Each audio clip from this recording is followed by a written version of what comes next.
Tuwan-tuwa sa kanyang baunan. Ayan, lagay na. Nag-prepare siya ng kanyang ano. Ang ulam ni Mati, ayan. Chicken nuggets. Chicken nuggets.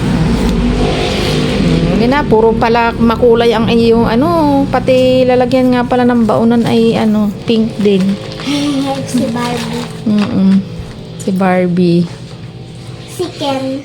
Ha? Chicken. Ang cute ng tubigan mo, Ti. Kasya sa'yo yan. Maglagay ka pa kaya ng isa? Baka kulang sa'yo. Ngayon nga, may tubig doon. Kukuha ka na pag-ubos na. Kukuha. Ayan, sige na. Okay.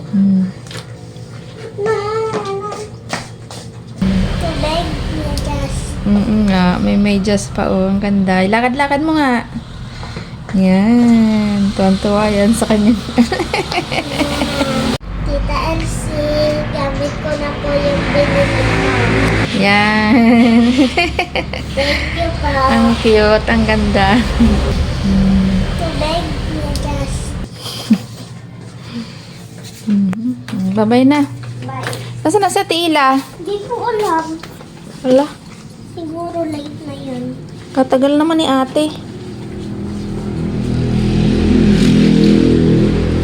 Dami ko pang tupiin. Naglaba kahapon si Carlota. Ay, nako, Diyos ko po. Ayan.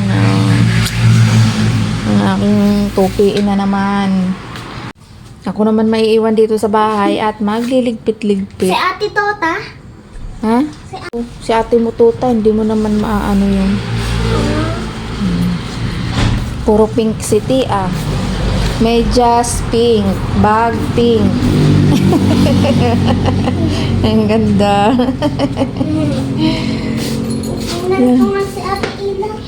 Bilisan mo na, akyat pa eh. Huwag ka na umakyat, mabigat yung bag. Hindi.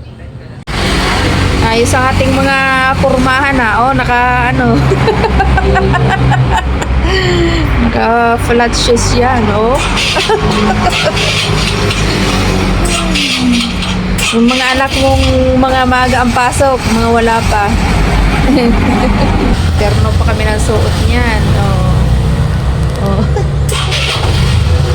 Sabi ko bakit ganun kulay ang suot niya, eh ganun din ang kulay ng suot kong damit.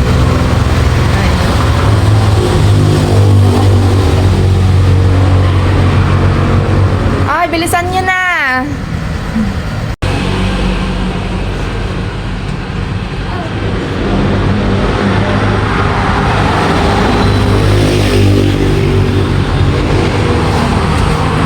Ganda, oh. Ganda-ganda yan, oh. Nakapag yung tubigan. Dadamihan mo lagi inom mo, ha? Oh. Pang 400 ko. Oh. Tagal ni Ate Ina. Kaya nga matagal eh. Ba yan? Iwan na.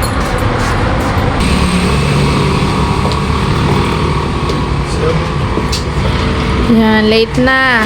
Bye.